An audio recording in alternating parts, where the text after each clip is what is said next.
Hello everyone. आज का topic vaccine and immune system भी बहुत इंटरेस्टिंग है क्योंकि मैंने चूज़ किया है।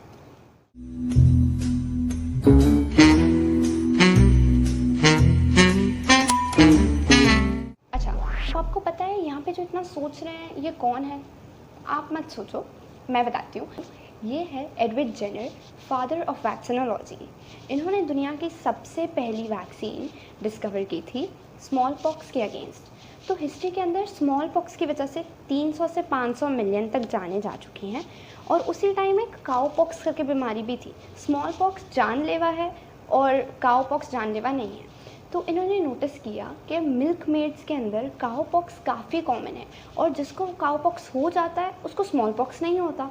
तो इन्होंने एक काउ पॉक्स से इन्फेक्टेड इंसान को लिया, उसकी बॉडी जो फ्लूइड प्रोड्यूस कर रही थी, मतलब जो बॉयल से निकल रहा था, वो फ्लूइड लेके एक 8 साल के बच्चे के ऊपर स्क्रैच कर दिया। अब उसको वहाँ थोड़ा सा काउ पॉक्स हुआ लेकिन वो ठीक हो गया और अब उसके अंदर उन्होंने डाला स्मॉल पॉक्स का फ्लूइड और जैसा वो चाहते थे वैसे ही उसको स्मॉल पॉक्स नहीं हुआ और दुनिया की सबसे पहली वैक्सीन डिस्कवर हो गई। अब वैक्सीन्स के बारे में समझने से पहले हमें समझना होगा हमारे बॉडी के इम्यून सिस्टम को। हमारा बॉडी का इम्यून सिस्टम एक पुलिस फोर्स की तरह है जो पूरी बॉडी में पेट्रोलिंग करता है और जहाँ मदद की ज़रूरत पड़े वहाँ जाके कॉल करता है। अब अगर हमारा पूरा इम्यून सिस्टम पुलिस फोर्स की तरह है तो पुलिस एकेडमी है बोन मैरो और थाइमस। बोन मैरो बोन के अंदर का पार्ट है और थाइमस ब्रेस्ट बोन के नीचे लोकेटेड एक ऑर्गन है।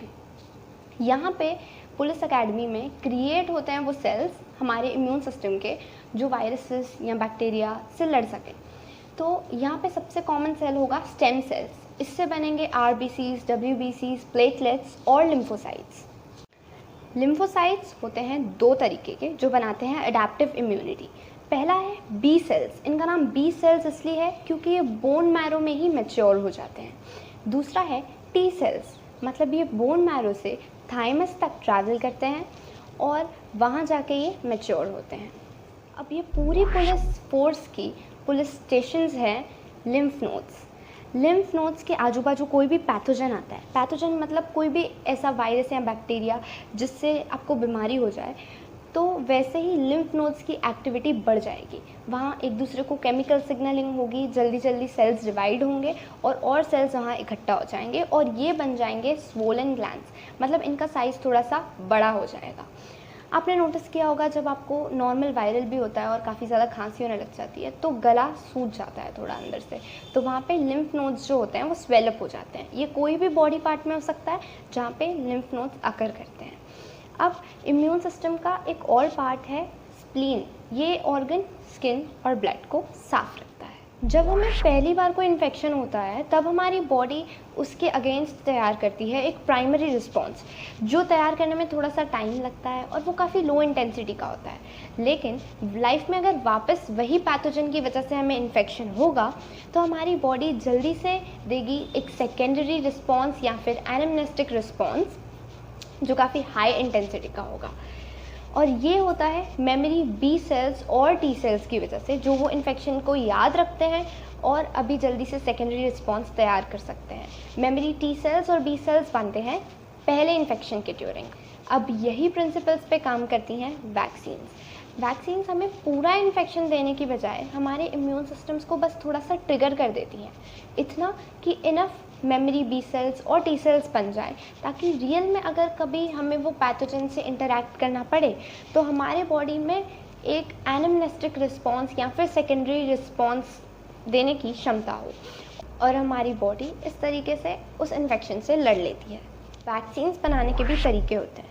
पहला तरीका होता है वीकन द वायरस, जिससे बनती है लाइव अटेन्यूएटेड वैक्सीन।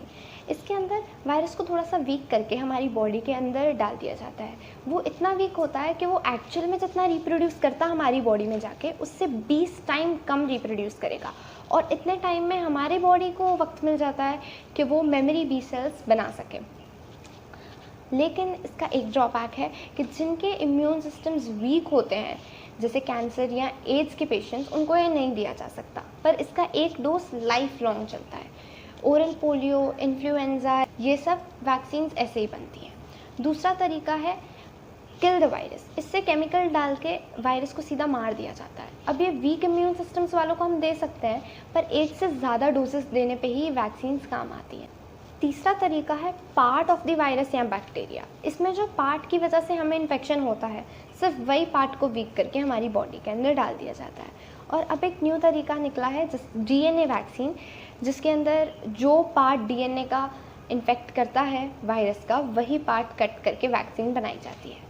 अब आप सोच रहे होंगे या क्या पता आप नहीं सोच रहे होंगे, पर मैं बताऊंगी कि साइंटिस्ट वैक्सीन्स बनाने के लिए वायरस को वीक कैसे करते हैं। तो वायरसेस के बारे में मैं आपको बता दूं कि ये बहुत ही स्पेसिफिक होते हैं। मतलब ह्यूमंस को इन्फेक्ट करने वाले वायरस ह्यूमंस को ही इन्फेक्ट करते हैं, और ये एथलीट्स की तरह होते हैं। मतलब सेम एनवायरनमेंट के अंदर ग्रो होकर ये और स्ट्रॉन्ग बनते जाएंगे। तो साइंटिस्ट लैब के अंदर वायरस को फोर्स करेंगे दूसरी एनवायरनमेंट में ग्रो होने के लिए। मतलब ह्यूमंस को इन्फेक्ट करने वाले वायरस को साइंटिस्ट लेंगे और फोर्स करेंगे चिक एम्ब्रायो सेल्स यानी चूचे के सेल में ग्रो होने के लिए। अब इसमें से सारे वायरस नहीं ग्रो हो सकते वहाँ पे, तो ये कुछ वायरस नहीं कर पाते, लेकिन कुछ वायरस अपनी जीन्स को मॉडिफाई करके कामयाब हो जाते हैं चूचे के सेल्स को भी इन्फेक्ट करने के लिए। लेकिन यहाँ पे एक ट्विस्ट है, जितना बेहतर और बेहतर वो होंगे चिक एम्ब्रायो सेल्स को इन्फेक्ट करने में, उतना ही बेकार और बेकार वो हो जाएंगे हमारे सेल्स को इन्फेक्ट करने में। तो अब एक ऐसे वायरस को साइंटिस्ट ले लेंगे जो चिक एम्ब्रायो सेल को इन्फेक्ट कर पाया, और उसको डाल देंगे हमारी बॉडी में। तो अब हमारी बॉडी उसके लिए न्यू एनवायरनमेंट हो जाएगी। तो अब जितना टाइम उसको लगेगा ये न्यू एनवायरनमेंट समझने में, उतना टाइम हमारी बॉडी के लिए काफ़ी होगा एक इम्यून रिस्पॉन्स जनरेट करने का, और उतने ही टाइम में ये मेमोरी बी सेल और टी सेल भी बना लेंगे। तो ऐसे बनती हैं वैक्सीन्स, और इस तरीके से काम करता है हमारा इम्यून सिस्टम।